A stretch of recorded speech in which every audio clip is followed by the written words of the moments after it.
ഇന്ന് UDF-നെ സംബന്ധിച്ച് കോൺഗ്രസിനെ സംബന്ധിച്ച് ഞങ്ങൾക്ക് വിജയത്തിന്റെ ദിവസമാണ്. കൊച്ചി നഗരസഭയിലേക്ക് UDF ഭരണത്തിലേറുന്ന ദിവസമാണ്. ജനങ്ങൾ ഞങ്ങളെ ഏൽപ്പിച്ച ഏറ്റവും വലിയ ഉത്തരവാദിത്തമാണിത്. ഞങ്ങൾ ഒറ്റക്കെട്ടായി എല്ലാവരുമുണ്ട്, ഘടകകക്ഷികളുണ്ട്, ഞങ്ങളുടെ കൗൺസിലേഴ്സ് ഉണ്ട്. ഞങ്ങളെല്ലാവരും ഒറ്റക്കെട്ടായി കൊച്ചി നഗരസഭയുടെ ഭരണം ഏറ്റെടുക്കാൻ പോവുകയാണ്. അതിന് നിങ്ങളുടെ എല്ലാവരുടെയും സഹകരണം ഞാൻ അഭ്യർത്ഥിക്കുകയാണ്. അല്ല, അതൊന്നും ഇനിയിപ്പോൾ പറയുന്നില്ല. അതൊക്കെ ഞാൻ ഓൾറെഡി പറഞ്ഞിട്ടുണ്ടല്ലോ.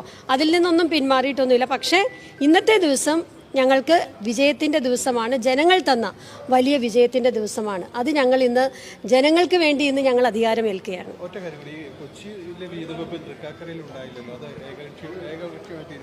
ഏതാ ഏതാ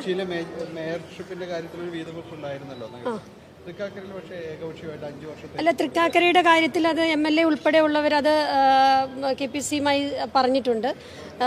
നമ്മൾ ഒരേ മാനദണ്ഡത്തിൽ വേണം തൃക്കാക്കരയിലായാലും കൊച്ചിയിലായാലും ചെയ്യാൻ.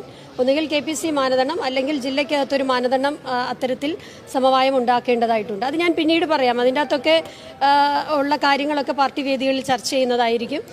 മറ്റൊന്നും പറയാനില്ല.